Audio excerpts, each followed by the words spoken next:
Welcome to the Infinite Women podcast. I'm your host, Alison Tyra, and today I'm joined by Deirdre Cannon, Assistant Curator of Australian Art at the National Gallery of Australia, to tell us about Australian artist Lindy Lee and the solo exhibition of her work that is on now at the NGA through the 1st of June 2025. So, first, can you tell us what Lindy Lee is known for as an artist? Right now, Lindy Lee is really known for making big outdoor public sculptures that are accessible on many different levels.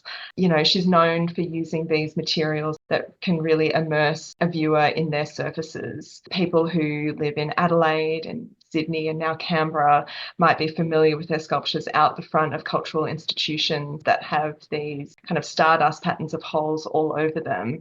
And they are these very kind of enlivened objects that really inhabit this space between object and space. So there's a lot of duality in the sculptures that she's creating right now for the public environment. But it's really important to kind of look back at her career, I think. She wasn't always making works at this scale for outdoor spaces. Lindy, as an artist, I think is really exceptional in the way that she uses alchemy in her works. She transforms materials. She transforms the kind of sensations that you associate with materials in a really considered way that is sometimes boggling to the mind. Using kind of these heavy metal materials like steel, like gold even, in the work that's going into the NGA for her exhibition. You can really sense that she wants to engage with materials on a conceptual level, I think, which is really interesting. She wants to honour this kind of understanding and material history that is embedded in the things that she's working with. Another thing that she's also really known for is engaging really head on with her own biography. She's incredibly generous in that way. She doesn't shy away from the histories that are uncomfortable to think about in the Australian context. She was born during the White Australia policy, which was instituted in the early 1900s and continued until the 1970s, which basically was designed to limit migration into Australia from non-white countries. So when her parents and her grandparent migrated to Australia, she was part of a context where she didn't have a context kind of thing. She was living between two cultures, as she explains it. And she made art for a very long time that really wanted to pull apart this sense of not feeling like she had a place in the country that she was in. She didn't feel totally Chinese. She didn't feel completely Australian. And so wanting to confront this sensation of feeling in between two states of being is really integral to her work, and I think grounds a lot of the experience that we bring to encountering her public sculptures. The effect that this would have had on Lindy would be one that permeated into her adult life and still underscores a lot of the way that she thinks about making art now. So you mentioned that, she's used her art to explore her ancestry and Taoism and Buddhism. And that brings us to Ouroboros, which is, I would say, the main event of the exhibition. So could you tell us about that? Ouroboros was commissioned to celebrate the National Gallery's 40th anniversary. And it's been a multi-year process filled with, hundreds of public art experts. But to take you back to the start, in 2020, our director, Nick Mitzovich, invited Lindy to come to the National Gallery, where he took her on a walk around the sculpture garden, where we've got great examples of both international and Australian art, in the outdoor kind of public context. And he said to Lindy he wanted her to make something for this milestone in the gallery's history, and he wanted her to be as ambitious as possible. And so for someone like Lindy, who loves working at scale, loves engaging with materials, this was a career-defining opportunity. Lindy, as some of your listeners might know, works very closely with a company called UAP, Urban Art Projects. And this is a company that was started in Australia, now has an international presence. And as their name kind of indicates, they specialise in making public art. It's a really unique business. They incorporate curators, specialist metal workers, AV, VR technicians. It's a kind of multifaceted, multi-tiered creative undertaking. Lindy has been working with UAP for many years. In fact, it was UAP who encouraged her to explore working with certain materials like bronze, and in fact kind of facilitated her public art career as we know it now. And so the Ouroboros has kind of come to life through Lindy's travels to Canberra. She's done many site visits here to get a feeling for the forecourt where the sculpture is now. And as part of the process, she has worked with a Ngunnawal elder, Auntie Jude Barlow, as the First Nations advisor for this project. The correlations between Chinese and First Nations spiritualities and knowledges is something that is really important to Lindy. It's an abiding kind of aspect to her practice that she is engaging with more and more nowadays. So for Lindy to have the opportunity to work with an elder from this community, from Canberra, has really added a new dimension to this work. But back to, I suppose, the physicality. Ouroboros is a universal symbol. It's a dragon or a snake that is eating its own tail. So the symbolism is kind of just there in itself. It carries meanings of the cyclical nature of life and death, the impermanency of things, the notion that things come back around, that life incorporates both a beginning, an end, and starts all over again at some point that is kind of unknown to all of us. It's made of this highly reflective recycled steel. In fact, it's one of the first sustainable pieces of public art that's been made in Australia. All of the stainless steel has been sourced from places around Australia. So it is kind of this country, which is, I think, really interesting to think about in the way that it inhabits space now, where it is out the front of the gallery. It's very much in keeping with her practice overall that engages with this duality that underwrites human existence, birth and death, and the recycling of life on a cosmic nature. And, cosmos is something that Lindy engages with constantly in her art. Her Buddhist faith teaches us that everything in the cosmos is connected. You can't step out of this connection that we have with each other, with nature, with the continuum of time. There's no way of escaping from it. And so what Lindy has created with this work is an opportunity to engage with the enormity of cosmos, but also to feel like your individual life also counts for something. It's an immersive experience that it takes you from macro to micro in a very elegant and unexpected way. It's the first work of hers that you can physically enter. Up to this point, Lindy has made sculptures for the public space that you can encircle, that you can walk around, that are lit from the inside. And so when nighttime falls on these sculptures, they come to life with a light that kind of emanates out into their physical context and their environment. With Ouroboros, she wanted to provide an experience that was generous. You can walk inside Ouroboros and experience looking out into the world through these openings that have been placed by hand, which is kind of amazing to think about when you think that there's 45,000 of these hand-cut holes in this circular being. It's a career-defining work for Lindy, and she only wants to make bigger and more expansive things at this point. Yeah, when you say enormity and she wants to go even bigger, I don't think that you mentioned, as I understand it, it is around 4 meters tall and weighs approximately 13 tons. Correct. And she Yeah, wants to it go is. bigger. Yeah. Why not, Yeah, this work is very special to her because it incorporates so much of what informs her life and grounds her life. Community is really special to her. A lot of people are involved in the making of her public artworks. I mentioned UAP. The stats of Ouroboros are kind of mind-boggling in and of themselves. Over 200 people have had their hands in some way associated with the creation of this work. The kind of skill and artistry has extended to a wide group of people. Ouroboros' journey from Brisbane, where it was made at UAP, down to Canberra, brings in a whole new set of people to the experience. A company was engaged to transport the Ouroboros, which involved, various truck drivers, pilots. They were removing road signs from the side of the road.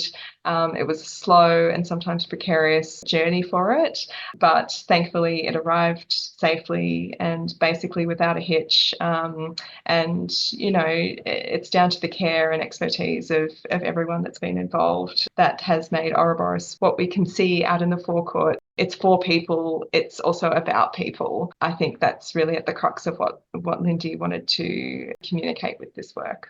So I mentioned earlier that the exhibition is on through the 1st of June 2025, but I'm assuming Ouroboros will be around longer than that, given how much it took just to get it there in the first place. Just a little bit, yeah. 500 years is basically what has been estimated for the longevity of the materials. But I think, in everything that Lindy does, it's about an understanding that things never really, begin and end. It's part of a continuum. Its presence in the sculpture garden has a really interesting physical resonance with some other works that also engage with this essence of ephemerality and permanence. For example, the James Turrell work Within Without, where you can enter into this shrine-like environment. You're surrounded by water and then kind of gaze up at this moving sky. Also, Fujiko Nakaya's fog sculpture that emerges and dissipates at different times of the day. So I think Lindy's presence in the sculpture garden has a really interesting resonance with these international giants of outdoor art.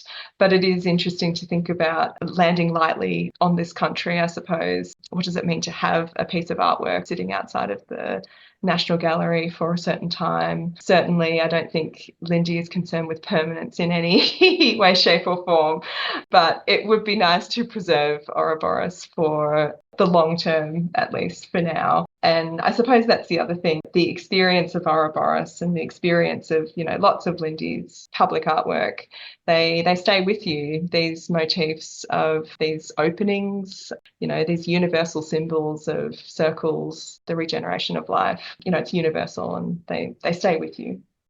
I can imagine that she would love the idea of Ouroboros at the end, if there is an end to its life, being, reconfigured, melted down and reused for something else. I think that's completely in keeping with the spirit of the work. And there's also a new work called Charred Forest that sounds really intriguing. Yes, Charred Forest is a new work that Lindy's created especially for the exhibition that goes alongside Ouroboros.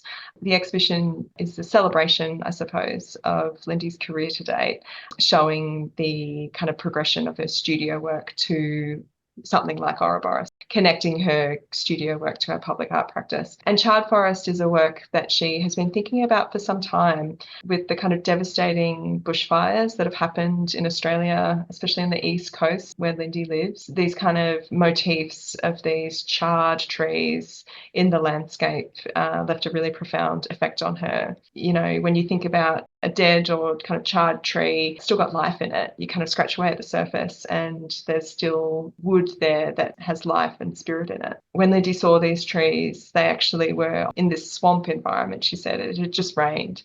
And hence, so the trees had this reflection that actually doubled their size. So there were the trees, but also their reflection in the water. And this kind of image stayed with her for a long time. And she knew she wanted to make a work about it. It's completely in her kind of wheelhouse of engaging with the dualities of existence. Where Lindy lives, on Bundjalung country, just near Byron Bay, in northern New South Wales, she's got friends up there who have an amazing property. This property is filled with camphor laurel trees. Kind of thinking about Lindy's engagement with her materials, that really strong connection to understanding what certain materials mean and what importance and kind of associations they can bring to her works. Camphor laurel is essentially a pest in the Australian environment. It's an introduced species that came to Australia via colonialism and has been planted in all sorts of places, especially around the east coast of Australia. Native wildlife has been displaced to make room for this tree, and it's kind of endemic. It's just kind of everywhere. So Lindy's friends, Andy and Deirdre Plummer, have systematically been felling camphor laurel from their property to make way for plantations of native trees. And they offered to Lindy to use some of these trees for her art. And so Lindy took them up on that and started selecting some trees with this work in mind, and has for about 18 months been working with her studio to create this work. So the char on this work has been applied with a preservation technique taken from Japanese kind of artistry called shu-sugiban, which essentially is a way of charring wood in order to preserve it. It has an aesthetic as well as practical use. So these logs have been charred all over, in multiple layers to bring about this beautiful, glossy in some places, matte in some others, black surface that is it's amazing to look at. Charred forest is essentially kind of imagination of a forest. There's 7 trees. The tallest is about 7 meters tall, arranged on this beautiful, highly reflective base plate. So this image that Lindy saw in nature with the trees being reflected in this pool of water has now been brought to life in the gallery through, again, the work of many hands and and Lindy's amazing imaginative brain. The forest is kind of covered from about 3/4 of the way down. The trees have this beautiful stardust pattern of conical holes drilled into the surface that actually now, when we look at the work installed, instead of looking like this bright white wood, actually come across as really golden, which is really fascinating to think of this gold emerging from this blackness. So yeah, it's a really powerful work. In terms of the context of the exhibition, Charred Forest is at its centrepiece, really. It's her newest kind of sculptural work that isn't a public work, I suppose. And it's surrounded by a variety of other work from throughout Lindy's career, as well as some other new ones. So it's been a really beautiful way to kind of explore Lindy's practice and examine how she brings her techniques and her kind of conceptual underpinning of these material histories to different things like bronze and paper and even photography. So just listening to you describe charred forest specifically, it makes me think of how much people miss when they don't read those little plaques next to the artwork. Because everything you're describing to me, I'm like, oh, okay, so these are trees that basically represent colonialism. They are something that is not native, was brought here by white people that, forced out native species, and that some people are now trying to reclaim that land for indigenous species. I mean, that alone is just such fascinating symbolism that if I didn't know that and I didn't bother reading that little plaque next to the artwork, I'd just be like, okay, cool, they're trees. I always find it so interesting how much deeper artwork is, for the most part, when you learn the story behind it and all of these different elements that she's bringing in using, a Japanese preservation technique and, the referencing of the fires that had such a toll on so many people in this country. It's such a Uh, deeper experience. Yeah, yeah. I think I completely agree because I'm a museum and an art nerd. And so I often veer towards the label instead of the work, which is a very bad habit, and I should stop that. But the generosity in Lindy's work is that you can have an experience with the work without knowing that. And it comes down to the universality of the things that she creates, trees, the concept of blackness symbolizing, kind of despair and the end to something. But it can also refer to something like the enormity of the cosmos and infinite possibility. One thing to point out about the choice of wood, I suppose, is that it in itself has a duality. Yes, it represents the ongoing effects of colonialism, but on the flip side, camphor is a really potent material in Chinese and a lot of Asian cultures. It's a really revered wood that's used for a variety of things, religious sculptures. You might kind of know the smell of camphor by opening one of your elder relatives' wardrobes. It gets rid of moths. It's used for that kind of preserving of your own clothes. It has a variety of kind of medicinal uses in another culture. So again, it's this kind of dualistic understanding of materials. Nothing is only one thing. It depends on the context. This kind of deepening of knowledge, the more you dig, the more you'll find out.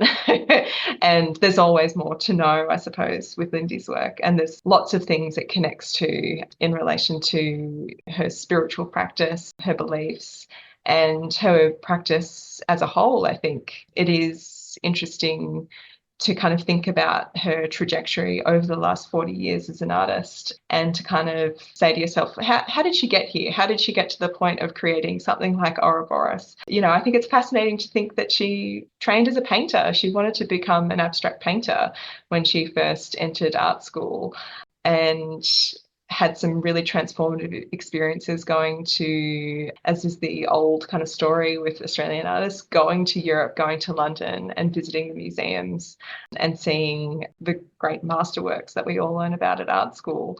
There's this connective tissue, I suppose, that runs through her practice that is really important to keep in mind. It also seems like both works that we've discussed so far have that element of rebirth because one of the things that, people do focus on with bushfires is that in a lot of traditional indigenous practices, you do burn off in a controlled way to then reinvigorate growth going forward. And so, again, in a controlled manner, it can actually be used to stimulate growth and health.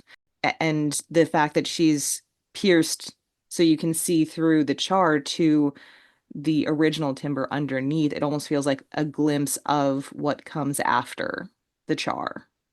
Absolutely. Yeah. It comes back to this kind of idea for me that nothing is fixed. Yeah, it's one of those intrinsic things to the Buddhist faith that there's no darkness without light. In order to truly know oneself, you have to go to that point of the most pain. And, there's beauty in that, but there's also kind of terror as well. That's actually something that she's mentioned in reference to Ouroboros. The kind of experience of going into the work is like going into the belly of the beast, which I think is a beautiful expression. It has so many connotations. I think of something like Moby Dick. You're going into this creature, not knowing what you might discover about yourself in the process. And in saying going into Ouroboros is going into the belly of the beast. That's what Lindy means. She wants people to have a space to confront things that are painful about life, but also give them a space where it's okay to do that. And that's one of the teachings of Buddhism. It's something that Zen practice allows, just to sit with uncomfortable concepts and ideas and not necessarily react, not necessarily have to do anything, but to have that sensation of perdurance instead of endurance. You're sitting with these things instead of against them or trying to change them. It's a kind of challenge almost to the viewer to kind of reconcile that there is no good without bad, there's no dark without light, and vice versa. And that's okay. Yeah, this kind of cyclical nature is inbuilt to everything that you'll see in Ouroboros and in the exhibition. I'm just recalling that you were saying earlier that there are these through lines and connections that she's finding between First Nations Australian culture and beliefs and things that she's seeing reflected in her own Chinese heritage. But when you say belly of the beast and like entering, to face things, coming from a Judeo-Christian background, that makes me think of Jonah and the whale and, how are you going to get through this experience? And yeah, I mean, I'm not a particularly religious person, but it's just fascinating that these different images that we have across different cultures, and one person interprets it one way based on their perspective, but someone else might have a completely different experience, even though you are able to see those connections. Yeah, and it comes back to this universality, I think. And Ouroboros is the perfect example of that. There are these images of Ouroboros in lots of ancient cultures, ancient Greece, the ancient Egyptians, Norse cultures. The alchemists were even conjuring the Ouroboros and the way that they wanted to change materials into, these life affirming elixirs. So these kind of universal symbols that, no matter what your background, no matter what kind of language inhabits your speech and mind and heart, it's understandable on so many different levels. This kind of interconnection of Chinese and First Nations Australian cultures is something that's really fascinating. And I'm not aware of too many other artists who are actively following this line of inquiry. In terms of Ouroboros, what Auntie Jude, who is the First Nations advisor on this project, kind of brought to light for Lindy was the resonance of Ouroboros to the rainbow serpent. And in lots of Australian First Nations knowledges and spiritualities, the rainbow serpent is the bringer of water and how terrain is made and how country looks like country. And in Chinese culture, the dragon is a benevolent sky spirit that also makes the rain happen. So it's these understandings of nature, culture, cosmos that transcend culture, time, and lots of these contemporary barriers that I suppose exist in the world that we live in now. And yeah, Lindy's very keen, I suppose, on breaking those down and showing us how much in common we actually have with each other. So, apart from everyone should read the text, maybe look at it and then read the text and then look at it again, what do you hope that visitors will get out of the exhibition, out of Charred Forest, out of Ouroboros, individually or as a whole? I hope visitors come with a sense of curiosity, and this is something that Lindy has sent that she wants her works to kind of incite, to be curious about what they're stepping into.